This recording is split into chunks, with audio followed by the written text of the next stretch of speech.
आवाज में परमाराध्य सदगुरु महाराज की जय जयकार करें, ताकि हम सबों का अंतःकरण पवित्र हो जाए और ये वातावरण बिल्कुल शांत हो जाए। बोलिए श्री सदगुरु महाराज की। कुछ कसर रह गया, एक बार और श्री सदगुरु महाराज की जय।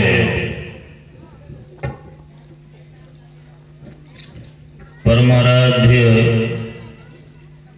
सदगुरु महाराज के परम पावन श्री चरणों में अनंत बार नमन। मंचासीन पूज्य बाबा के श्री चरणों में कोटि कोटि नमन। परम पूजनीय गुरुजन, सत्संग प्रेमी महान भाव, माताओं एवं बहनों,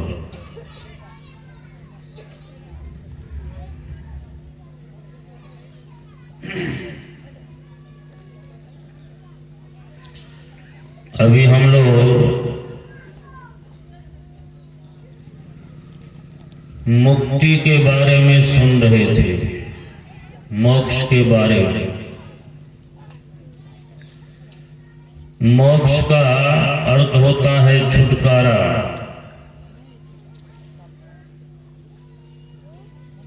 कोई भी बंधन में रहना नहीं चाहता है, हर एक आजादी चाहते हैं, हर एक स्वतंत्रता चाहता है।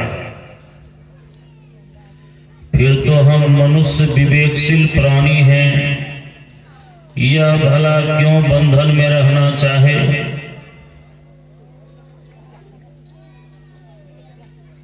संत महात्मा लोग बताते हैं,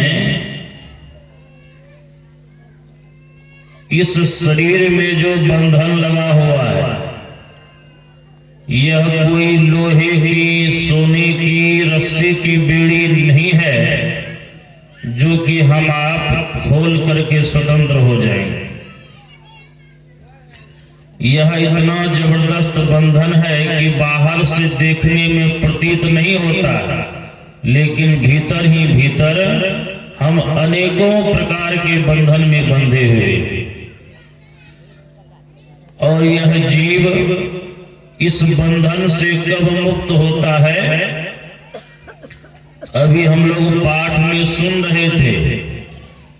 इस जीव का मिलन जब पीव यानी यह जीव ब्रह्मत्व को प्राप्त कर लेता है, तब ही यह बंधन से मुक्त होता है।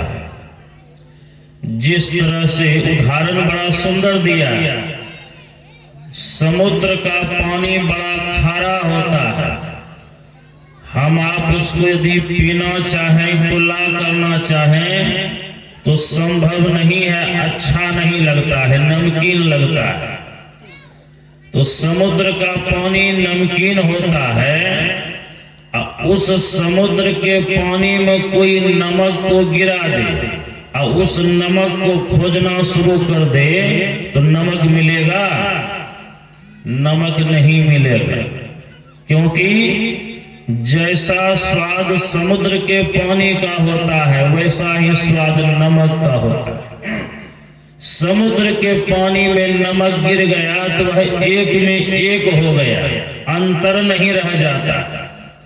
उसी तरह से इस जीव का मिलन जब पीव से होता है, तब वह एक होता है और तब हर प्रकार का दुख दूर होता है। एक बार संत कबीर साहब और गुरु गोरखनाथ जी महाराज दोनों नदी में गए स्नान करने के लिए। तो स्नान करने के क्रम में देखते हैं हम लोग नदी में जब स्नान करते हैं तो कोई खेल खेलने लग जाता है। तो संत कबीर साहब और गुरु गोरखनाथ जी महाराज स्नान करने के लिए गए। तो गोरखनाथ जी महाराज संत कबीर साहब से कहते हैं स्नान तो करेंगे ही, लेकिन एक खेल खेलना चाहता हूं। कहा वो क्या खेल है? कहा कि मैं पानी में प्रवेश करता हूं, डुबकी लगाता हूं, आप हमको खोज कर दिखाइए, जो खोज लेगा उसकी जीत हो जाएगी और जो नहीं खोज पाएगा उसकी हार हो जाएगी। कहा ठीक है। तो गुरु गोरखनाथ जी महाराज पानी में प्रवेश किए और डुबकी लगाए, गायब हो गए। संत कबीर साहब डुबकी लगाकर खोजने लग गए। पानी के भीतर जब प्रवेश किए तो कबीर साहब देखते हो ये तो पानी के भीतर में बड़ा सा मछली बन के तैर रहे। तो कबीर साहब क्या करते हैं, उस बड़ी सी मछली को पकड़ लिए और नदी से बाहर लेकर चले आए। जब बाहर लेकर चले आए, अब तो गोरखनाथ जी पकड़ा गए, वो अपने सही रूप में आ गए और कहते हैं अब तो हमारी हार हो गई। तो चलिए आपकी तो हार हो गई, अब मैं पानी में प्रवेश करता हूं, आप हमको खोज कर दिखाइए।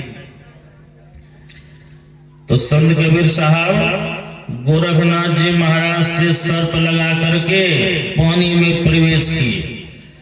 जो ही डुबकी लगाए गायब हो गए। गोरखनाथ जी महाराज की अब बारी थी खोजने की। ये भी पानी में प्रवेश करके डुबकी लगाए और लगे खोजने।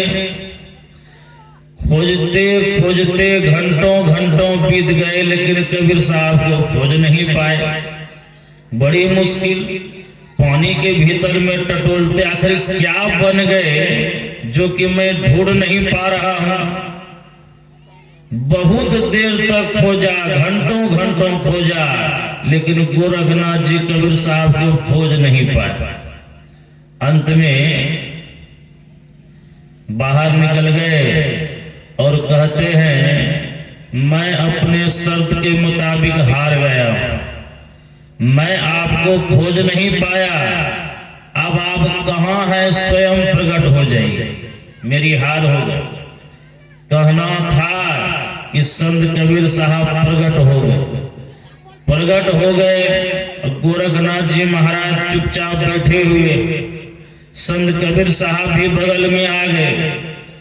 कुछ देर के बाद गोरखनाथ जी कहते हैं कबीर साहब से कि मेरी तो हार हो ही गई, लेकिन इतना बता दीजिए कि आप पानी में प्रवेश करके कहां चले गए जो हम आपको खोज नहीं पाए, अब तो बता दीजिए। तो कबीर साहब कहते हैं गोरखनाथ जी से आप तो पानी में प्रवेश करके मछली बन गए, तब ना आपको हम ढूंढ लिए, खोज लिए। कहा जब हम प्रवेश किए पानी में, जैसे ही डुबकी लगाए तो पानी के भीतर प्रवेश करके हम पानी ही बन गए। पानी के भीतर प्रवेश करके हम पानी ही बन गए। और जो पानी में पानी बन गया तो उस पानी को कहां खोजे?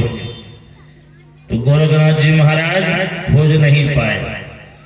तो संत महात्मा गण बतलाते हैं, हम लोग सुन रहे थे कि मरने के बाद मुक्ति नहीं होती है, मुक्ति वह है जबकि जीव ब्रह्मत्व को प्राप्त कर लेता है। किस तरह से?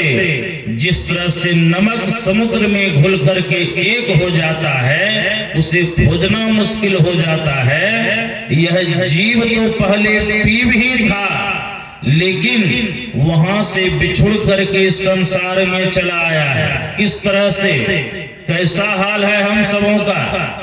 एक बड़े अच्छे कवि भक्त वे लिखते हैं कि आया जहां से सैर करने, हे मुसाफिर तू यहाँ, था सैर करके लौट जाना युक्त तुझको फिर वहां, सैर करना भूल कर निज घर बनाकर टिक गया, याद कर अपने देश की परदेश में क्यों रुक गया।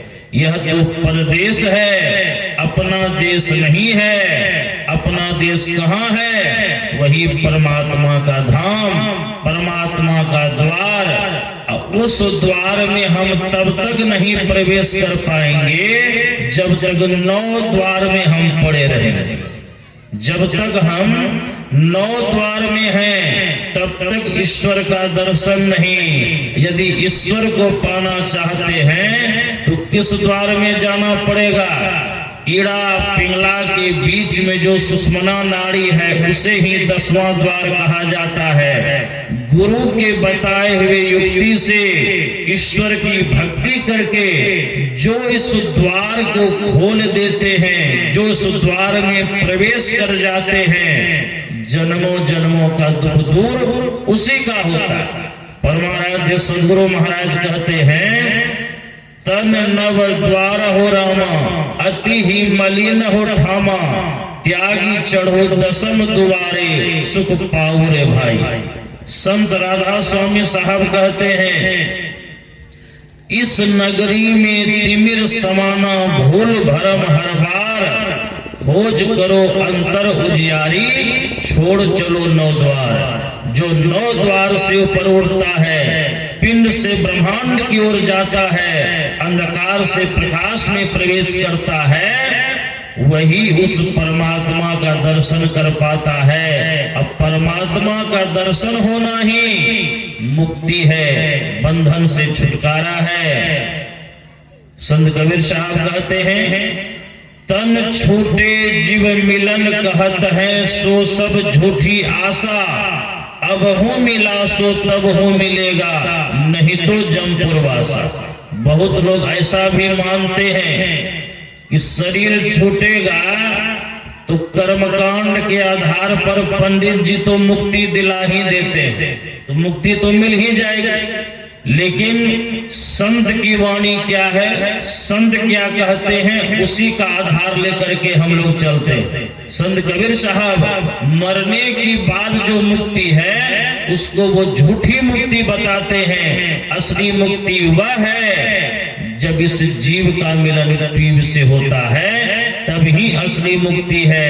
वरना इस संसार में और जितनी भी मुक्ति है वो सब झूठी मुक्ति है।